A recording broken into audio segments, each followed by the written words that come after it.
સુરતના ઉધનાથી ઓરિસ્સાના બ્રહ્મપુર સુધી દોડશે અમૃત ભારત ટ્રેન। દરરોજ સવારે 7:10 કલાકે ઉધના સ્ટેશનથી બ્રહ્મપુર માટે ઉપડશે ટ્રેન। ઓરિસ્સા સુધી સીધી ટ્રેન ન હોવાથી હાલાકી પડતી હતી, જેનો હવે અંત આવ્યો છે। પીએમ મોદીએ અમૃત ભારત ટ્રેનને વર્ચ્યુઅલી લીલી ઝંડી બતાવી છે। આ દરમિયાન લોકાર્પણ કાર્યક્રમમાં રેલ મંત્રી અશ્વિની વૈષ્ણવે હાજરી આપી છે। तो रेलवे मंत्री पण हाजर रह्या हता। उधनाथी ओरिस्साना ब्रह्मपुर सुधी ट्रेन छे ते दौड़शे। उल्लेखनीय छे के आ कार्यक्रममां रेल मंत्री अश्विनी वैष्णवे पण हाजरी आपी हती। तो लोकार्पणनो आ कार्यक्रम पीएम मोदी अमृत भारत ट्रेने वर्च्युअली લીલી ઝંડી બતાવી। अमेरिका द्वारा भारतीय दवाओं पर लगाववामां आवेला टेरिफ मामले केमिस्ट एसोसिएशनना प्रमुखनुं मोटुं निवेदन सामे आव्युं छे। भारतनी 75% दवाओं अमेरिकामां एक्सपोर्ट करवामां आवे छे, जे पैकी गुजरातमांथी कुल 40% दवाओं एक्सपोर्ट करवामां आवे छे। टेरिफना कारणे अमेरिकामां भारतीय दवाओं मोंघी थशे। भाव वधाराना कारणे अमेरिकामां भारतीय दवाना वेचाण पर माठी असर पण पड़शे।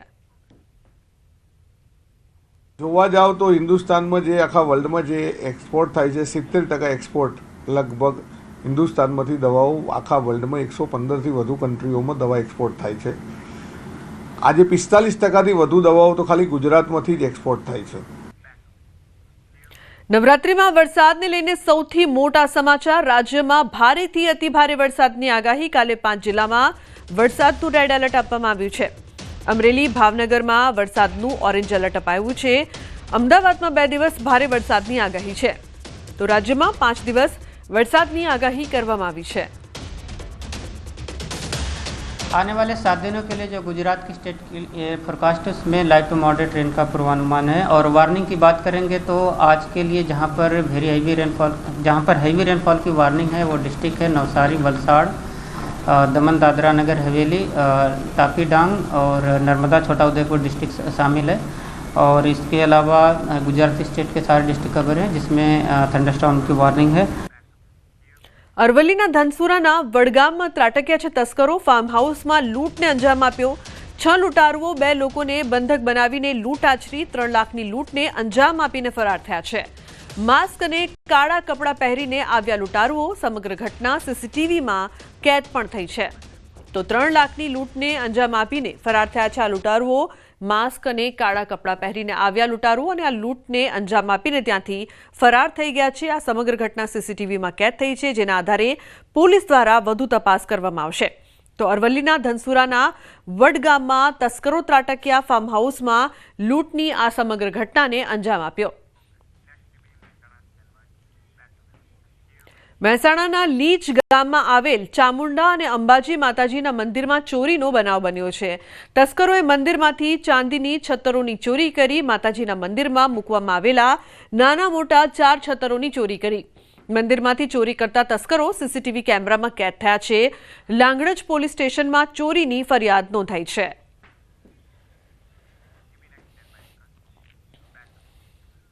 છોટાઉદેપુરમાં ફરી પ્રસૂતાને જોડીમાં લઈ જવાઈ। ક્વાંટના આંબા ડુંગર માનકુલા ફળિયાના આ દ્રશ્યો છે। 5 કિલોમીટર સુધી પ્રસૂતાને જોડીમાં લઈ જવાઈ। ગામમાં કાચા રસ્તાના અભાવે પારાવાર મુશ્કેલી થઈ રહી છે। પાકા રસ્તા બનાવવા સ્થાનિકોની માંગ છે। તો આ પહેલા પણ આ પ્રકારની ઘટના સામે આવી હતી, પરંતુ છોટાઉદેપુરમાં તંત્રને આ દ્રશ્યો કદાચ જોવા નથી મળી રહ્યા।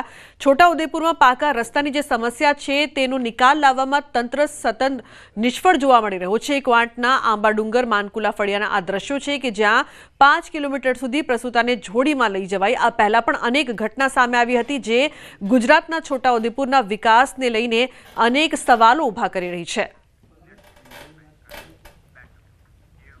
બનાસકાંઠાના સરહદી વિસ્તારના ગામડામાં આજે પણ વરસાદી પાણી ભરાયેલા છે। ઉચપા ગામે નનામી પાણીમાંથી કાઢવાનો વારો આવ્યો છે। ઘૂંટણસમા પાણીમાંથી ગામના વૃદ્ધની અંતિમ યાત્રા કાઢવામાં આવી। સ્મશાન ભૂમિ સુધી જવા માટે લોકો મજબૂર બન્યા છે।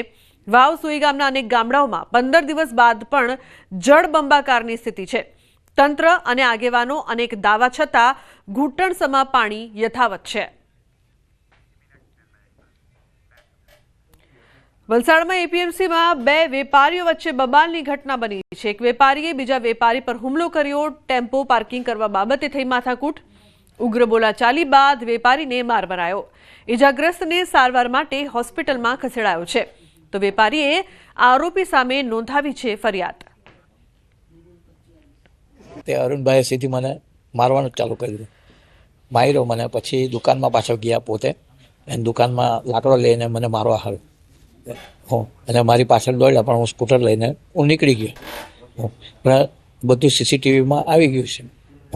અને આવી રીતે ખુલ્લે આમ દાદાગીરી આ લોકોની જ્યારે જોઈ ત્યારે મને ધમકી અવારનવાર મળતી હતી. આગળ પણ એ લોકોએ અમારે એપીએમસીની ઓફિસમાં મને ધમકી આપેલી હતી. એ છે ભરૂચના માંડવા ટોલ પ્લાઝાના ટોલ કર્મીઓ દ્વારા ટ્રેલર ચાલકને મારવામાં આવ્યો હોવાનો વિડીયો સોશિયલ મીડિયામાં વાયરલ થઈ રહ્યો છે. વિડીયો અનુસાર ટોલ પ્લાઝાના સ્ટાફ અને ટ્રેલર ચાલક વચ્ચે બોલાચાલી બાદ મામલો મારામારી સુધી પહોંચી ગયો. આ દરમિયાન અન્ય એક ટ્રક ચાલકે ઘટનાનો વિડીયો ઉતારીને સોશિયલ મીડિયા પર મૂકી દીધો, જે ઝડપથી વાયરલ થઈ રહ્યો છે. વિડીયો ભરૂચ ટોલ પ્લાઝા નામે ફેલાતા લોકોમાં ચકચાર મચી ગઈ છે. પોલીસ દ્વારા તપાસ શરૂ કરવામાં આવી છે. તાજેતરમાં જ માંડવા ટોલ પ્લાઝા પર ટ્રક ચાલકને ટોલ કર્મીઓ દ્વારા મારવામાં આવ્યો હોવાનો પણ બનાવ સામે આવ્યો હતો. તો મારામારીનો વિડીયો સોશિયલ મીડિયામાં વાયરલ. ભાવિન જોડાયા છે ફોન લાઈન પર વધુ માહિતી આપવા માટે. ભાવિન, શું છે સમગ્ર ઘટના? શું વધુ માહિતી, શું વધુ અપડેટ?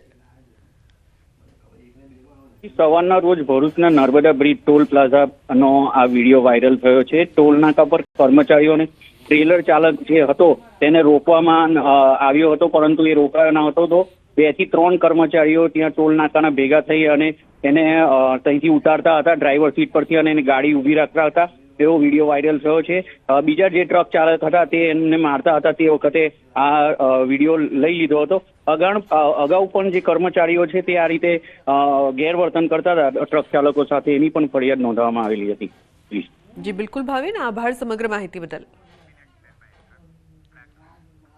તો ભરૂચના માંડવા ટોલ પ્લાઝાના ટોલ કર્મીઓ દ્વારા ટ્રેલર ચાલકને મારવામાં આવ્યો હોવાનો વિડીયો સોશિયલ મીડિયામાં વાયરલ થઈ રહ્યો છે. વિડીયો અનુસાર ટોલ પ્લાઝાના સ્ટાફ અને સમાચાર બોટાદથી બરવાડામાં યુવાનનો આપઘાત. યુવાને ઝેરી દવા ગટગટાવીને મોતને વહાલું કર્યું. યુવાને ઝેરી દવા પી લેતા સારવાર માટે તેને ખસેડાયો છે. હોસ્પિટલમાં સારવાર દરમિયાન યુવાનનું મોત થયું છે. તો યુવાનના આપઘાતનું કારણ અકબંધ છે. પોલીસે ઘટના સ્થળે પહોંચીને વધુ તપાસ હાથ ધરી છે. સુરતમાં સિવિલ હોસ્પિટલ નજીક યુવતીનો આપઘાત. પૂજા કુશવાહ નામની યુવતીએ આપઘાત કર્યો છે. કોવિડ બિલ્ડિંગની સામે ઝાડ પર લટકતી લાશ મળી. ડિલિવરીને લઈને યુવતી હોસ્પિટલ આવી હતી. યુવતી ગુમ થતા પરિવારે તેની શોધખોળ કરી હતી. તો યુવતીએ કેમ આપઘાત કર્યો તે અંગે પોલીસ દ્વારા વધુ તપાસ કરવામાં આવશે. જે પ્રકારથી આ સમગ્ર ઘટના સામે આવતા ચકચાર મચી છે, કારણ કે યુવતી ડિલિવરી માટે આવી હતી અને તે બાદ હોસ્પિટલમાંથી તે ગુમ થઈ હતી. પરિવારે શોધખોળ કરી અને તેની લાશ મળી આવી.